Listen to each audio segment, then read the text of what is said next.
All right, today we are doing section 4.7, triangle inequalities. Our objective is to understand side and angle relationships in triangles.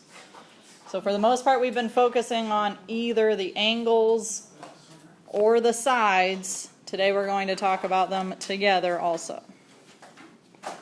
Our first set of warm-ups asks us to classify the triangle as acute, right, or obtuse using the side lengths. So remember when we did those, we used a modified version of sorts of the theorem from the Pythagorean theorem, that formula. So we compared c squared to a squared plus b squared. But when we look at the list of numbers, we have to be careful about which number we use for c. For number 1, who can tell me which number should be used for c? Brandon? 7, why? It's the biggest. We have to use the biggest number for c.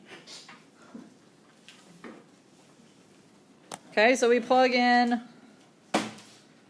7 to c. We are going to compare that to a squared plus b squared. So that would be 5 squared plus 6 squared. What is 7 squared? What is 5 squared? And 6 squared? If I add 25 and 36 together, what do I get? Not 49, but we have to know exactly what it is. We know that it's not going to be equal, so it won't be right, but we still have to compare it. So how do we compare 49 to 61? 49 is less than 61, making this what kind of triangle? Acute. So number 1 is acute. C squared was less than a squared plus b squared.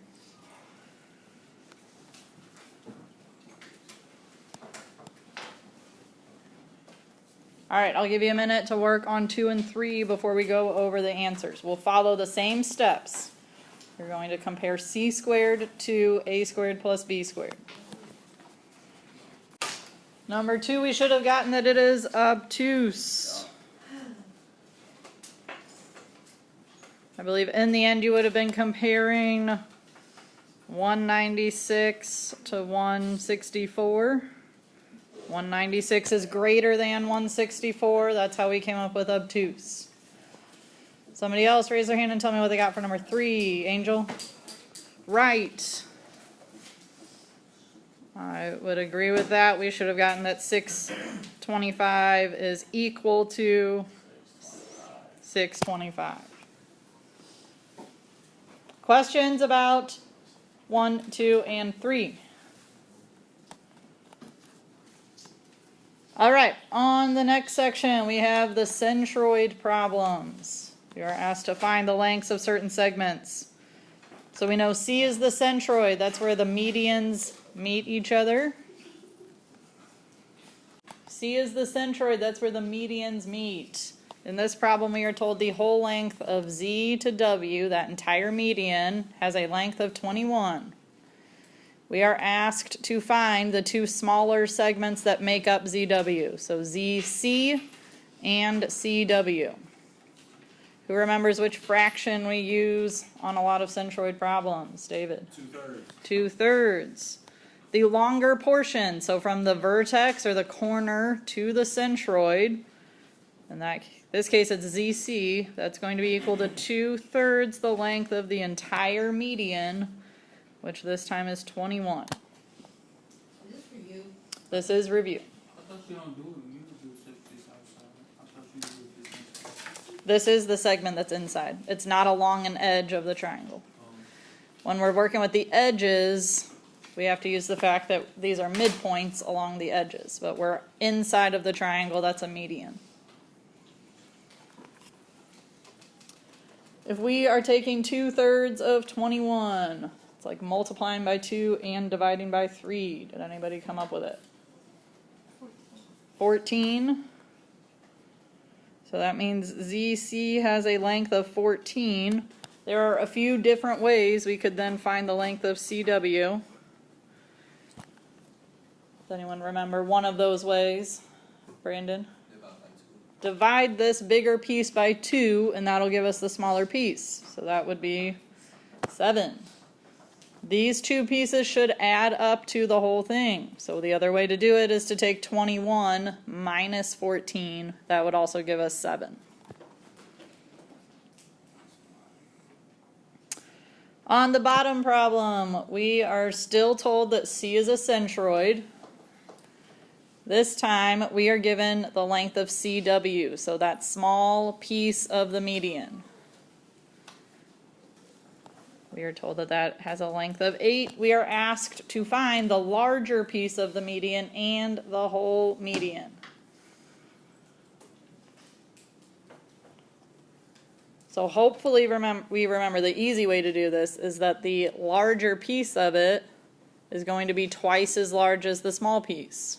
So what's the large piece going to be? 16. So from X to C is going to be 2 times CW. So XC is 2 times 8. That's how we got the 16. What about the whole entire median XW?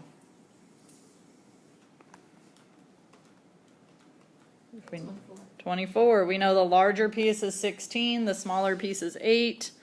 To get the whole thing, we would add those together.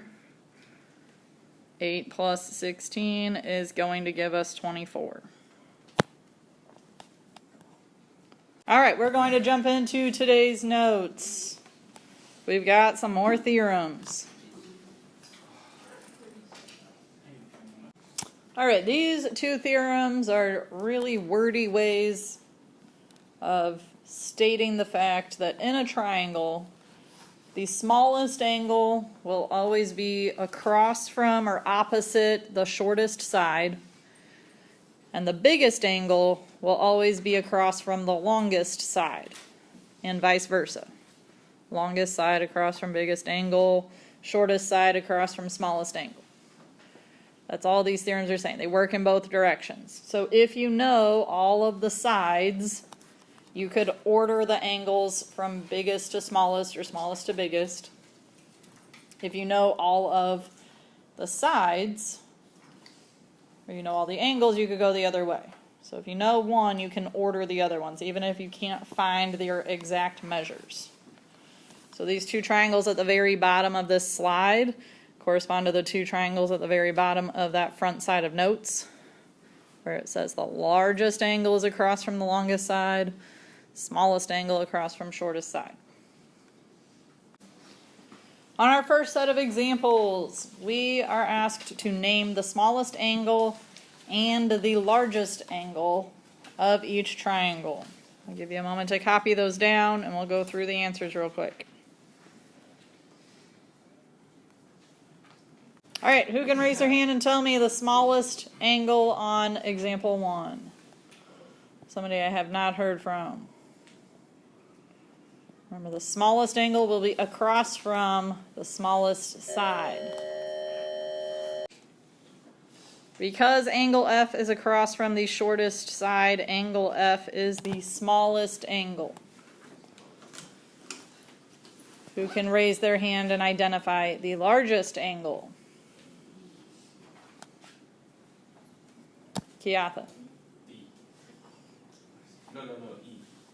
Yeah, E. Final answer? Yeah. Angle E would be the largest angle because it is across from the longest side.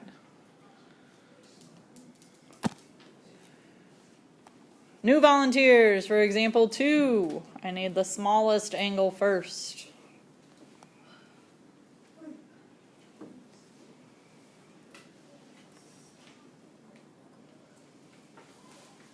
Cade? Angle K would be the smallest because it is across from the smallest side. And what about the largest, Jaden? Angle L is across from the longest side, so that makes it the largest angle. Finally, number 3, the smallest angle, David, would be angle Z. It's across from the shortest side. And the biggest angle, Shelby, is angle Y. It is across from the longest side. And of course, on all of those, the one that's in the middle would be the one whose side is in the middle of the other two. All right, on this set of examples, we are asked to name the longest side and shortest side given some angle measures. Notice that on numbers 5 and 6, we have a missing angle. So we are going to have to figure out what that angle is before we can decide which sides are shortest and longest. On number 4, they already had all the angles filled in for us, so we should be able to decide which side is the longest. I need new volunteers on these examples.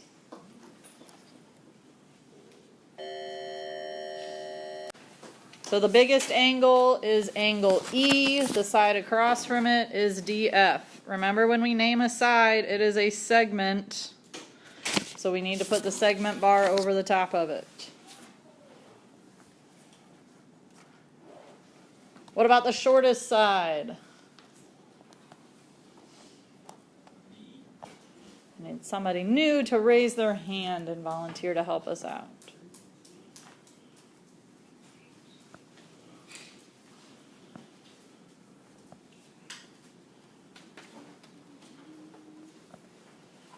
Jakai, what do you think is the shortest side?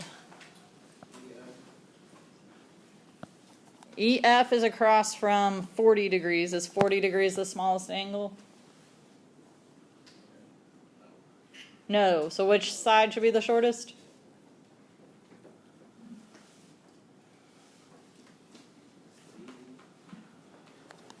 DE. All right, so angle F is 35 degrees. The side across from it would be DE. If you were to reverse these letters and call the sides FD and ED, that would be fine. Same side, but you have to have the bar over the top of it. We have to write that bar. You do need that bar, yes. That is how I know that you are talking about a segment. All right, on number 5, we mentioned that we don't know all of the angles. We are going to have to figure out the missing angle before we can decide which sides are biggest and smallest. How am I going to find the missing angle in this triangle? Good, add these together, subtract from 180. We know if all 3 of them get added together, we should get 180. So if I take 180... minus 60 minus 62, I get 58. Yeah. Wonderful. So I need that information in order to decide which sides are shortest and longest. Now that I have that information, I need someone new to raise their hand and tell me which side is longest. Jordan. LK would be longest. It is across from the biggest angle. Somebody else new. I need to know the shortest side.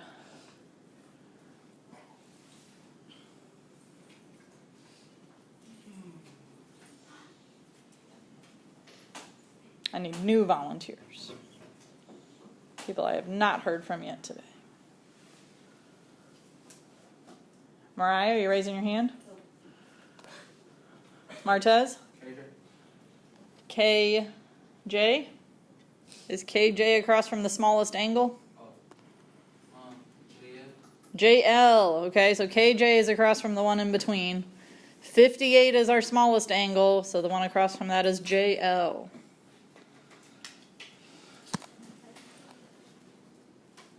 All right, on number 6, again, we have to figure out what the missing angle is first. So we take 180 minus 80 minus 38. What do we come up with? 62. So now that I know all of my angles, I can decide which sides are longest and shortest. I need a new volunteer to tell me the longest side on number 6.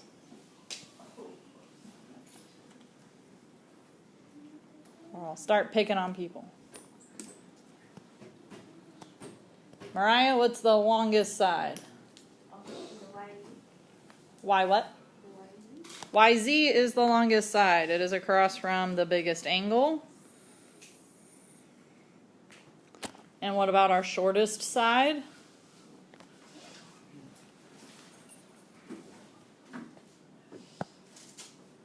Ken, what do you think is the shortest side?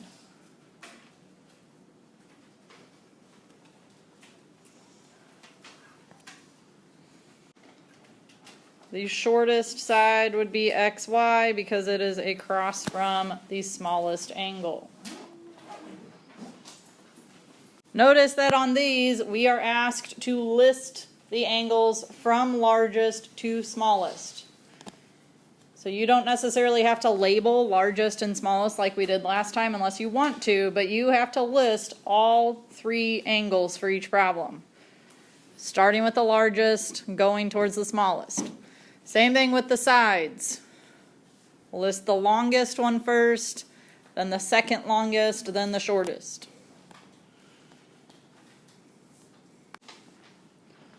All right, the largest angle on number 1 on this slide. Jaden. Angle, what'd you say? N, yes. Sorry, I thought you said M. Angle N would be listed first. Which one would come next? The second biggest? Jordan? Angle L. And the smallest? IKEA? Angle M. All right, on number 2, the largest angle.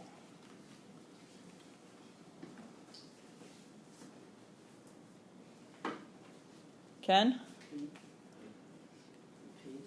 It is not angle P. P is across from the shortest side, so P will actually be our smallest. That'll be the last one that we list. Josh, what do you think is the largest angle? Angle Q, I would agree with that. Angle Q would be the biggest. It's across from the largest side. And that leaves which angle to go in the middle?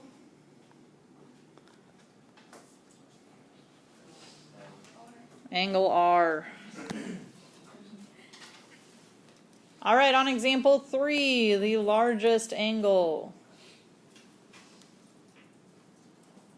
Keon, what's the largest angle?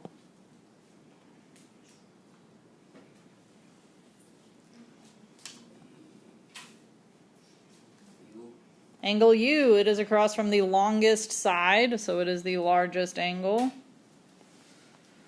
What is the second largest angle?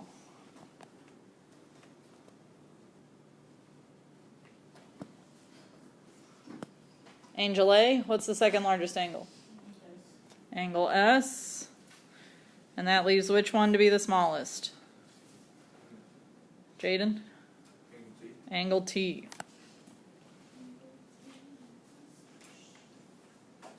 All right, we're doing a similar thing on the bottom, except instead of angles, we are listing sides from longest to shortest. On number 4, the longest side.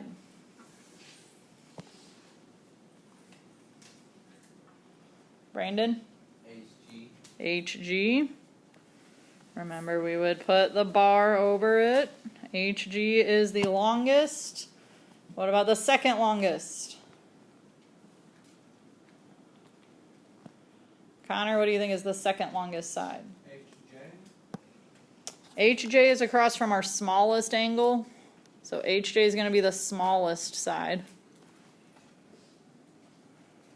Which one's going to go in between, Connor?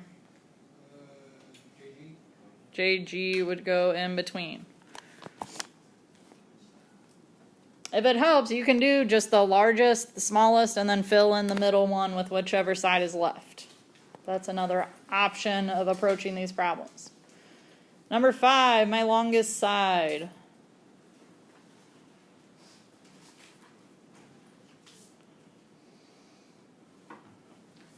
Kara, what's the longest side on number 5?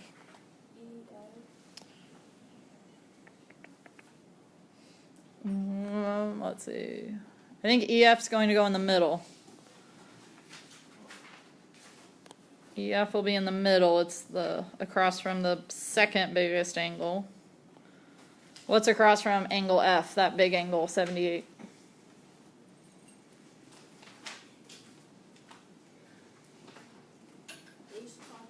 I am. What did you say? What side is across from angle F? D what? DE. DE is going to be the longest side. It is across from the biggest angle, and that leaves side DF to be our shortest.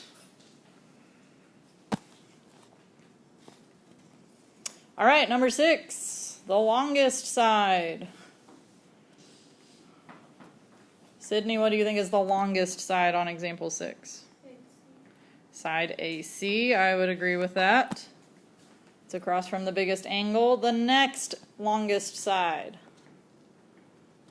Brandon, is AB. Angle C is just a little bit bigger than angle A. So our last side is going to be BC. The triangle inequality theorem states that if you add up any two sides of a triangle, that sum has to be bigger than the third side. So if you pick any two sides and add them together, that number has to be bigger than the length of the third side. These examples are already written out for you in your notes, so I'm not going to talk through the whole thing. I'm just going to show you what this theorem means to us. So we will have to decide if the side lengths could possibly form a triangle. So we pick the smallest two sides and add them together. If that number is bigger than or greater than the last side, it'll form a triangle. Otherwise it won't. So here, if we add the two smaller sides, 3 and 5, we would get 8. That is not bigger than 9. So those sides are not going to come close enough to each other to connect and finish the triangle. And it doesn't matter if we make those angles bigger or smaller, those two sides will never be long enough to connect.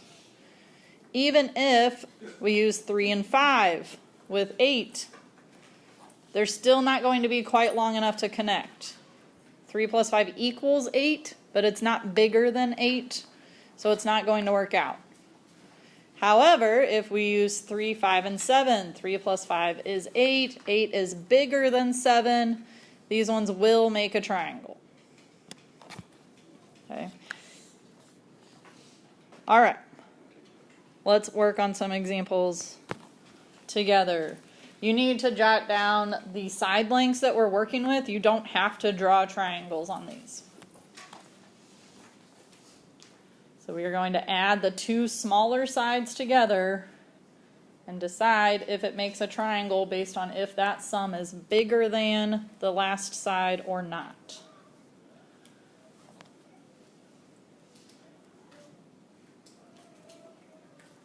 So on example 7, I'm going to be adding together 14 and 17. When I take 14 plus 17, what do I get? 31. Is 31 bigger than 31? No. So can these form a triangle? No. So 31 is equal to 31. So no, it cannot form a triangle. I got this other 31 from the top up here. All right, on number 8, we add the two smaller ones together. What's 4 plus 7? 11. How does that compare to 15? Less than. So can it form a triangle? No. We would need it to be greater than.